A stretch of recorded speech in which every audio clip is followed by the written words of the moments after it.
Do you think Mary and Joseph were disappointed about having no room in the inn? Oh, absolutely. That at that time it was common, you would share your space for travelers and things like that. And that feeling of rejection when you're already in such a vulnerable state, I can't imagine how stressful that could be.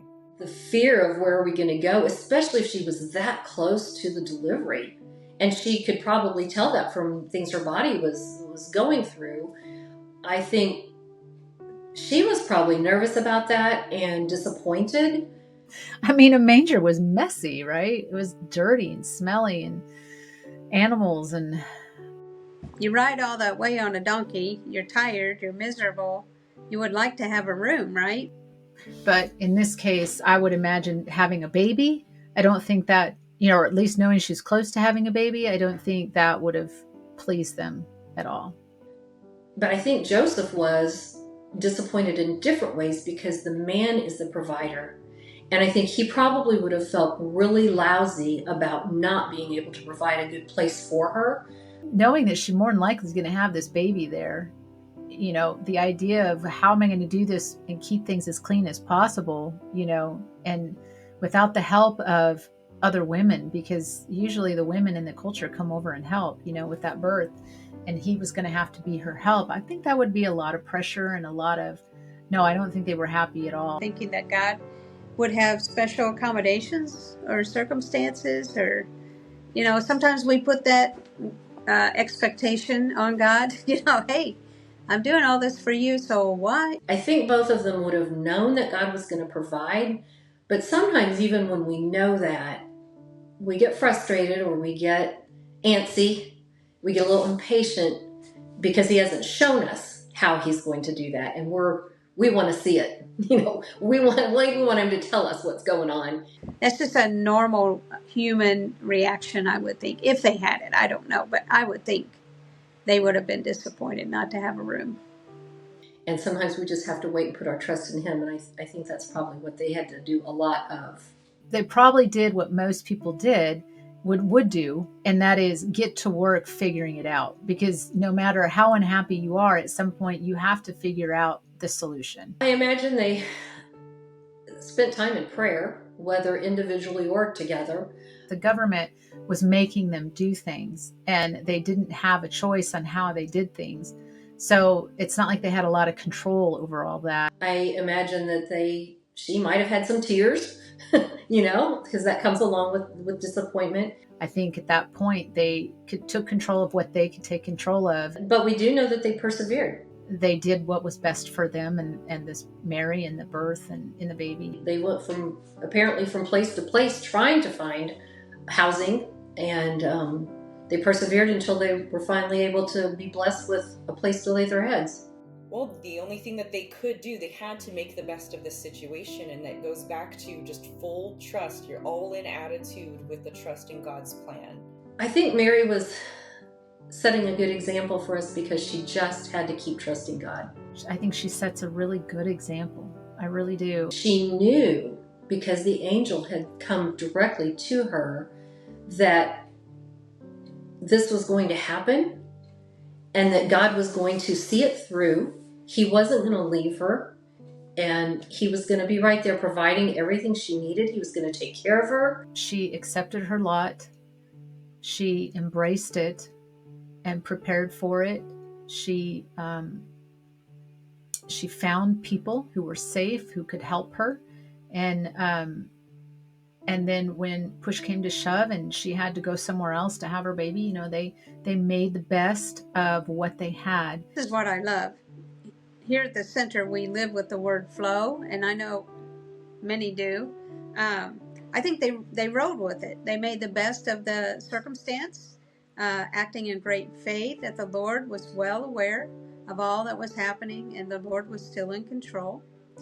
And that's important for us to remember. None of us can see the whole picture, and so none of us knows what's going to happen in the future. But again, that's where our trust needs to be strong in God, because we need to know that he's going to take care. Because each of our babies are ordained for something. It's just that Jesus, of course, was the Son of God, is the Son of God, and so his role was different than ours. everything was fulfilled as the angel said it would be, and as prophecy said it would be. I think just faith and trust led her on, and I think we can learn from her example in that. Making a cradle out of a feeding trough. I mean, they got creative. Pretty creative. Yeah.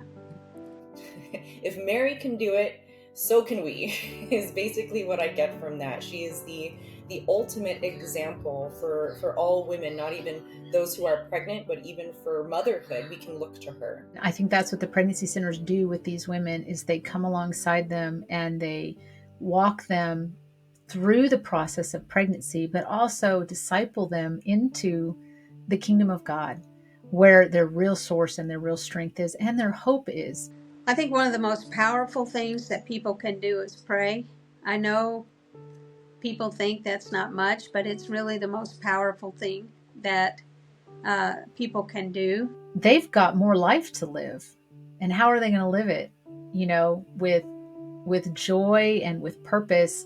And so they get to show them both of those things. And so with Mary being that example, they can walk them through her life and show them how she overcame shame and the ridicule of her community and found the community that she needed to move forward and fulfill God's will. We need prayers. We need prayers for the clients, for the ones who are influencing them, the mentors, the staff, the volunteers. We all need prayers. The nurses, the sonographers, everybody involved needs prayers of others. Give of their time. And that means volunteering in any capacity. Like today, we didn't have a full load of clients. We had volunteers come in and they were willing to clean. They were willing to go to the prayer room and pray. There's always some place for everyone. There's so many ways to help the mission of the pregnancy center. I mean, obviously you can be hands and feet, you can go volunteer your time, but some people can't do that, by way of job or other responsibilities. They just don't have the time to do that. So you can support financially or with resources, stocking up the baby boutique or, giving that big donation if you have it to help keep their ultrasound machine upgraded, because the ultrasound machine is one of their greatest tools for women to choose life. It helps us to be able to continue ministering and to maybe add more opportunities or new methods or whatever that may be to help women understand the truth of life. Getting into the church and telling your church about the value of the pregnancy center and looking into other programs that help partner and connect the church with the pregnancy center. So giving the pregnancy center lots of opportunities to be hands and feet in their community in terms of how to reach these women. I like to see people line up their gifts and talents with what the pregnancy center needs and plug in that way. It's really, really important. I think people as a whole, we need to show more love and compassion and encouragement. Teaching her what is true and right, showing her a good and healthy way, helping her get a good start with her baby, and so that she can mother him well and train him up in the way he should go. Many people don't even know that pregnancy centers exist. You see a lot of single moms, even in churches or just at a park or playground or anything. Many of my friends, they had no idea that there were resource centers that help out pregnant women and can provide diapers and pre and postnatal necessities, which was a shock to me. What I notice is that the people who love on them in very distinct ways are great encouragement to them. I believe that more mothers who come and visit us, they need to spread the word too. Because it's by the women who we're serving, they can then serve us by giving their testimonials and speaking out to their communities that there is help out there. But I think the character of God, the kindness and teaching them to share and to love and nourish and nurture and things like that, I think are important for us to show those single moms. We need to find the forums that are being used where people are getting their information. I think we all need to reach out more to the single moms. And it's a hard thing to do because we're busy, but it's that compassion that Jesus has. He wants us to be his arms and feet, his hands and feet, and he wants us to reach out to others in the way that he does that. And if we become kind of common knowledge on these spaces where people are looking for information, I think that that's going to help the mission completely. We need to become a regular thing. We shouldn't be a surprise that we exist. He heals and he provides and he blesses and he loves, and I believe he wants us to be encouragers in that way. Looking for that support from the community to help us to continue to keep our facilities open would be amazing.